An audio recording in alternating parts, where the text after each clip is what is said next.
Jangan menjadikan kekayaan, kemakmuran dunia sebagai tanda kasih sayang Allah. Jangan menjadikan kesusahan dunia sebagai tanda kehinaan dari Allah. Nah, jangan sampai demikian.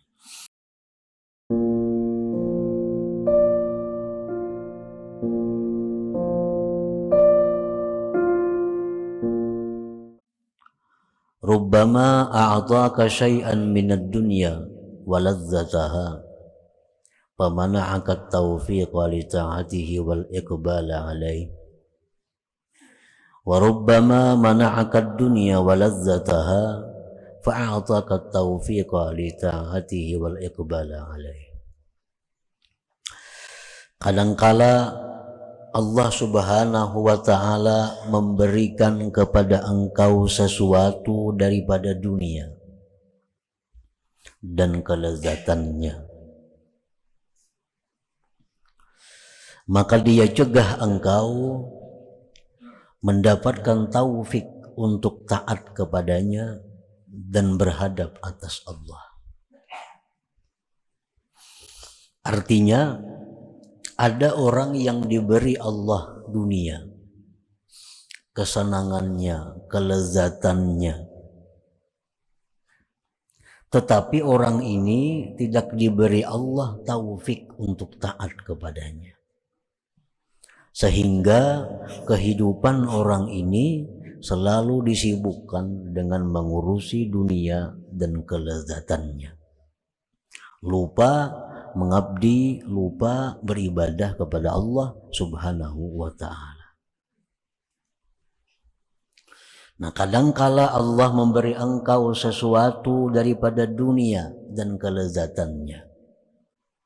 Hari ini kita dapat satu keuntungan dunia, tapi tanpa kita sadari, keuntungan yang kita dapat itu meninggalkan kita lupa wirid yang selama ini kita laksanakan. Kita dapat keuntungan dunia yang besar. Tanpa kita sadari, kita ketinggalan sembahyang berjamaah yang biasa kita laksanakan. Nah, ini yang maksudnya. Kadang-kadang Allah beri engkau dunia, tetapi Allah mencegah engkau daripada taat kepadanya dan berhadap kepadanya. Allah beri engkau keuntungan dunia, kemuliaan dunia, kita ambil, tetapi kita terhalang melakukan banyak kebaikan yang biasa kita lakukan sebelum mendapat keuntungan dunia itu. Wa rubbama mana'aka ad-dunya wa ladzataha, dan kadang-kadang bisa Allah mencegah engkau dunia dan kelezatannya. Dunia tidak diberi Allah, selalu rugi, selalu susah, selalu sakit, selalu rusuh. Maka Allah beri engkau taufik untuk taat kepadanya dan menghadap atasnya. Ada orang yang diberi Allah kesusahan dunia, tapi dengan kesusahan itu dia diberi Allah taufik, lalu dia berhadap kepada Allah. Orang yang dulunya sakit, sihat, lupa kepada Allah. Begitu dia sakit, nah, lalu dia berhadap kepada Allah, banyak berzikir, banyak bersalawat. Nah, ini ngarannya dicegah daripada kelezatan dunia, tapi di sisi lain Allah berikan dia taufik untuk berhadap kepada Allah Subhanahu wa ta'ala. Ada orang yang dulunya disibukkan dengan mengurusi harta bendanya, dimusnahkan oleh Allah harta bendanya. Nah, dengan musnah harta bendanya itu, lalu dia menuntut ilmu, lalu dia mengabdi kepada Allah. Nah, ini yang kedua. Allah cegah kepadanya dunia, tetapi Allah berikan dia taufik, Allah berikan dia hidayah untuk berhadap kepada Allah Subhanahu wa ta'ala. Nah, para muhibbin rahimakumullah, orang yang dulunya kada pernah bersedekah, kikir, nah kemudian diberi Allah dia kesusahan dunia, kehilangan umpamanya, atau kerampukan. atau ditipu orang. Nah, gara-gara ini dicegah keuntungan dunia, kehilangan atau kerampukan, lalu dia bersedekah. Nah, kasih itu kamari. Bersedekah lawan tuan guru, bersedekah lawan habaib, bersedekah lawan fakir miskin.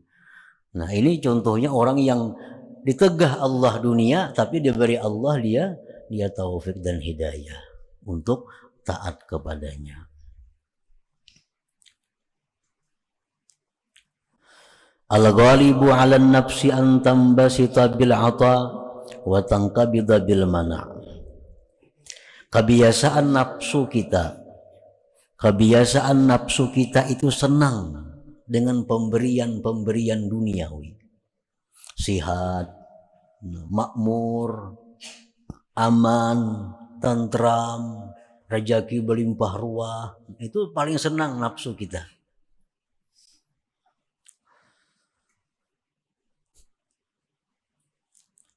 Watang kabida bil mana, dan kebiasaan nafsu kita itu menjadi sempit, menjadi susah dengan ditegah. Nah, begitu kita sakit, begitu kita rugi, begitu kita merasa takut, nah nafsu kita ini merasa sempit, nafsu merasa susah, ingkibat. Nah, itu memang tabiatnya nafsu kita. Kenapa nafsu kita itu gembira? Kenapa nafsu kita itu suka dengan pemberian yang sifatnya duniawi? Dan nafsu kita tadi menjadi sedih, menjadi susah, sempit dengan ditegah yang demikian. Li'anna fil 'ata muta'ataha wa syahwataha, karena pada pemberian duniawi itu kesenangan nafsu dan syahwatnya, tasalur. Anak makan nang nyaman-nyaman, kan duitnya ada, tasalur. Anak nukar nang baik-baik, duitnya ada, tasalur. Nah, itu paling disenangi oleh nafsu. Wafil man'i, dan pada dicegah, tarkahu zuziha wa qat'a mawaddiha. Nah, dicegahnya daripada kelebihan duniawi itu adalah merupakan meninggalkan bagian-bagian nafsu dan memutuskan bibit-bibit nafsu. Pantas nafsu kita ini susah, nafsu kita ini sedih bila mana kita ditegah Allah daripada duniawi, itu pantas saja, karena kadakawa menyalurkan kehendaknya. Hendak makan nyaman-nyaman, duitnya kadada. Hendak pakaian yang baik-baik, duitnya kadada. Hendak itu pemantang kadakawa memakan. Nah,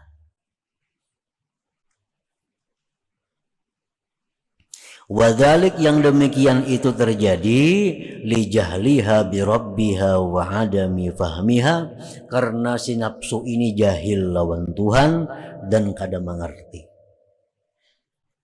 Kenapa nafsu kita ini suka berarti berlimpah ruah rezeki? Kenapa nafsu kita ini suka bila mana sihat, makmur, aman? Kenapa nafsu kita ini susah, sedih bila mana kita dapat ketakutan, dapat kerugian, dapat penyakit? Nafsu sedih. Kenapa? Karena nafsu ini jahil lawan Tuhannya.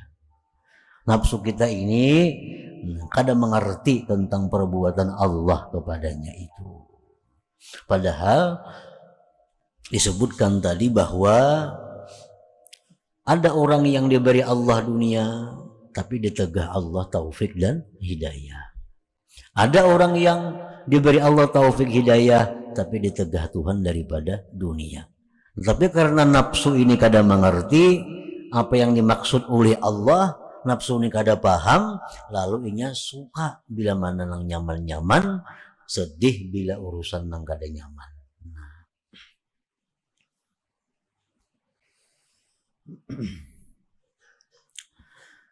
Farubbama a'taka ma tashtahihi an-nufus famana'aka bidzalika hadratal quddus.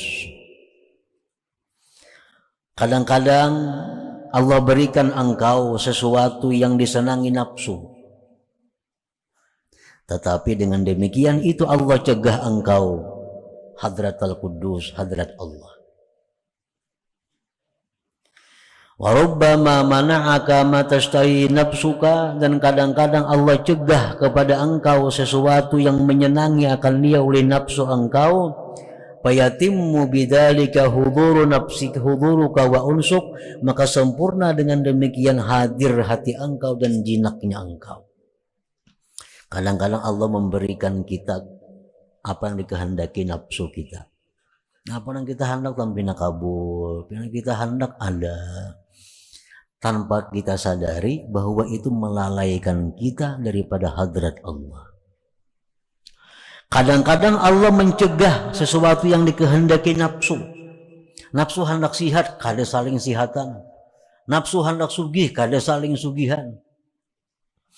Tetapi dengan demikian Allah berikan kepadanya hadir hati lawan Allah dan jinaknya hati dengan Allah.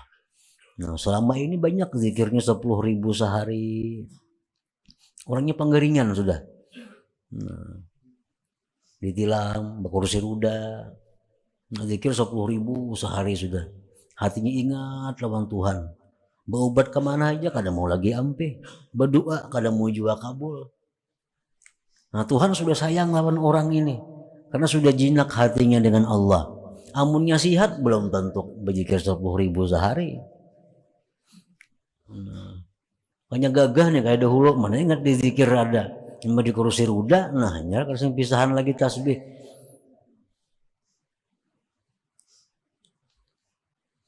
Nah, cuma karena nafsu kita ini kada mengerti, nafsu kita ini kada paham, nah sedih hati, kada nyaman hati bilakah itu. Jadi fal wajibu 'alal 'abdi an la yattahima rabbahu fi ma'aulahu lah, maka wajib atas seorang hamba bahwa jangan mentuhmah lawan Tuhan. Jangan menyangka kada baik lawan Tuhan daripada apa yang diberikan Allah kepadanya itu. Allah berikan kita kesusahan, jangan bersangka buruk lawan Tuhan. Allah berikan kita penyakit, jangan bersangka buruk lawan Tuhan. Allah berikan kita kesempitan, kesulitan rezeki, banyak hutang, jangan sangka buruk lawan Tuhan. Mungkin ada kehendak Tuhan yang belum kita dapati, yaitu Tuhan ingin bahwa kita selalu diingat. Tuhan ingin agar kita selalu berdoa. Tuhan ingin agar selalu kita berzikir kepadanya. Caranya macam ini. Caranya macam ini. Tuhan sudah tahu lagi sigar kada berzikir. Tuhan sudah tahu lagi nyasihat kada tapi sembahyang. Tuhan sudah tahu lagi nyasihat kada tahu di ulama. Karena Tuhan sayang lawan orang ini, nah Tuhan lumpuhkan inya. Baik badannya atau hartanya lumpuh, akhirnya dia dekat dengan ulama, tahu dengan zikir, tahu dengan wirid, tahu dengan macam-macam salawat. Nah, itu kehendak Tuhan demikian. Jadi kesusahan, kesempitan, jangan mentuhmah lawan Tuhan. Nah, kenapa nangka ini aku? Nah, jangan kayak itu. Itu perbuatan yang sangat tercela. Fakam min unasin atahumullahu al-mal al-katsir fanqalabal mal wabalan alaihim. Berapa banyak manusia yang diberikan Allah Ta'ala harta yang banyak, maka berbalik itu harta menjadi bencana atas mereka. Banyak pun itu manusia. Banyak manusia yang kayak itu. Begitu diberi Allah harta yang banyak, harta itulah yang mencelakakannya.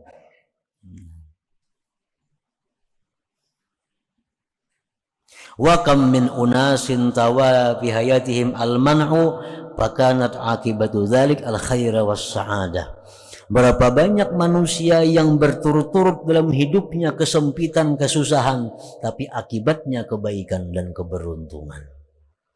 Banyak orang yang begitu sakit, nah begitu sudah jatuh, akhirnya dia kembali kepada Allah. Akhirnya dia suka ibadah, akhirnya merasa nyaman dengan zikrullah. Nah, banyak.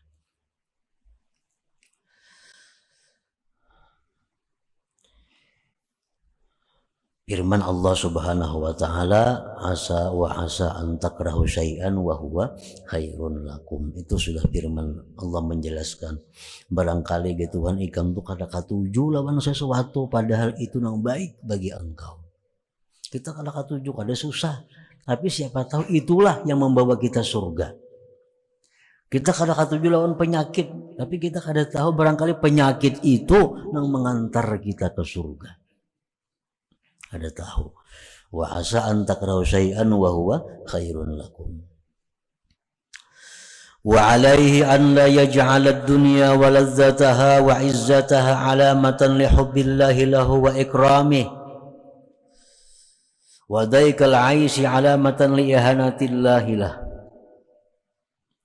Dan atas seorang hamba itu pula wajib atas seorang hamba bahwa dia tidak menjadikan dunia, kelezatannya, kemuliaannya sebagai tanda cinta Allah dan kemuliaan Allah, dan menjadikan susahnya hidup sebagai tanda penghinaan dari Allah. Nah, jangan sampai itu. Jangan beranggapan bila orang sugih itu orang dimuliakan Allah, jangan. Jangan beranggapan bila orang nang kada saling garingan itu nang dimuliakan Allah, jangan. Itu wajib, jangan demikian. Untung bana si anu tuh jarinya kada sing garingan. Kada untung itu. Jangan dianggap untung.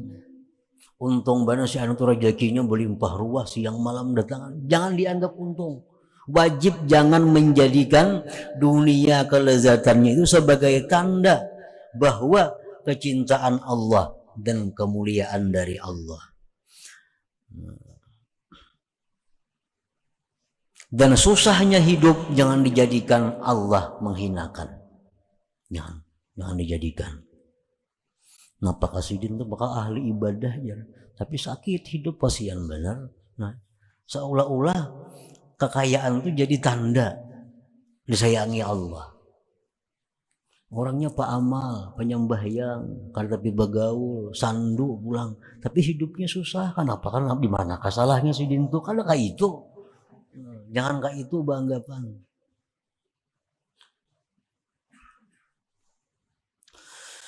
Qala Allah Ta'ala, firman Allah Ta'ala, fa ammal insanu idza mabtalahu rabbuhu fa akramahu wa na'amahu fa yaqulu rabbi akraman wa amma idza mabtalahu fa qadara alaihi rizqahu fa yaqulu rabbi ahanan. Kalla. Allah berfirman, maka adalah manusia apabila diberi Allah cobaan maka dimuliakan Allah, diberi kenikmatan, maka dia berkata Tuhan memuliakanku. Itu manusia. Bila diberi Allah kenikmatan yang banyak, bila diberi Allah kemuliaan, dia beranggapan Allah sayang lawan aku. Anggapannya. Adapun bila mana dia diberi cobaan, apabila diberi cobaan dengan kesempitan rezeki, maka dia berkata Rabbi ahanan, Tuhan menghinakan aku. Kalla, jangan demikian ya Tuhan, jangankah itu.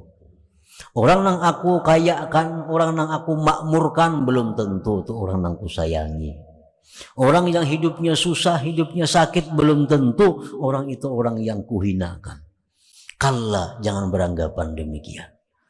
Nah, jadi jangan beranggapan bahwa bila dunia ini makmur, tanda orang itu berkah, kada tentu.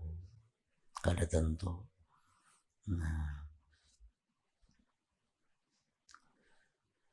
Nah, jadi kesimpulan dalam hikmah yang ke-81 ini ada dua perkara.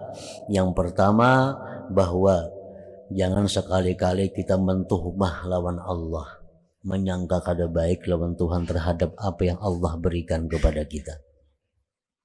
Jangan sangka yang kada bagus. Satu itu. Yang kedua, jangan menjadikan kekayaan, kemakmuran dunia sebagai tanda kasih sayang Allah. Jangan menjadikan kesusahan dunia sebagai tanda kehinaan dari Allah. Nah, jangan sampai demikian.